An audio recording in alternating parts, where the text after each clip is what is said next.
Bonjour à tous, je suis Sophie Brezo-Phillips et je suis consultante en management. Je souhaiterais aujourd'hui vous parler de courage managérial. Vaste sujet sur lequel j'interviens depuis pas mal d'années en entreprise et que j'identifie et mesure grâce à l'utilisation d'Assess Manager pour vous accompagner dans vos projets de formation et de coaching de manager. Alors, le courage managérial peut s'exprimer dans une multitude d'actes de vie quotidienne de l'entreprise et ce sujet, bien évidemment, va en prendre encore plus d'importance en période de crise. Alors pour vous, qu'est-ce que ça veut dire le courage managérial? Le dictionnaire parle de force de caractère, de fermeté face au danger, face à la souffrance ou face à des situations difficiles. Mais est-ce que cela reviendrait à dire que le courage serait uniquement de sortir de sa zone de confort? L'acte courageux serait donc associé qu'à une prise de risque? Je ne suis pas tout à fait d'accord. Gérer un conflit, recadrer le comportement inadapté d'un collaborateur, s'opposer de façon constructive à son N+1, ce sont des exemples du quotidien hors période de crise qui peuvent déjà demander un certain courage, vous ne pensez pas?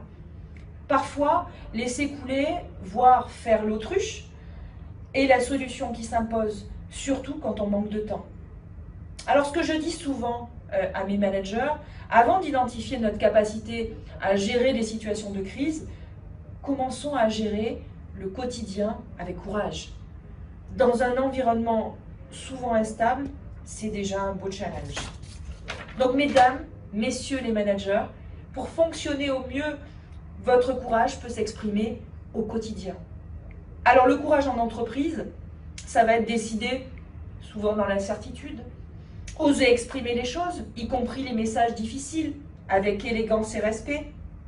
Ça va être également faire confiance, notamment par le biais de la délégation, imposer aussi de la rigueur et des règles communes et les faire respecter. Et enfin, c'est aussi écouter ses propres peurs et apprendre, bien évidemment, à les surmonter. Pour terminer, je pense qu'il y aurait 3 choses à retenir. N'oubliez pas que nous sommes responsables de 3 choses. La première, ce qu'on dit, et nous sommes également responsables de ce qu'on fait. Ensuite, nous sommes responsables de ce qu'on ne dit pas et de ce qu'on ne fait pas. Et enfin, nous sommes également responsables de ce qu'on laisse dire et de ce qu'on laisse faire. Merci pour votre écoute. Je vous souhaite beaucoup de courage managérial. À bientôt.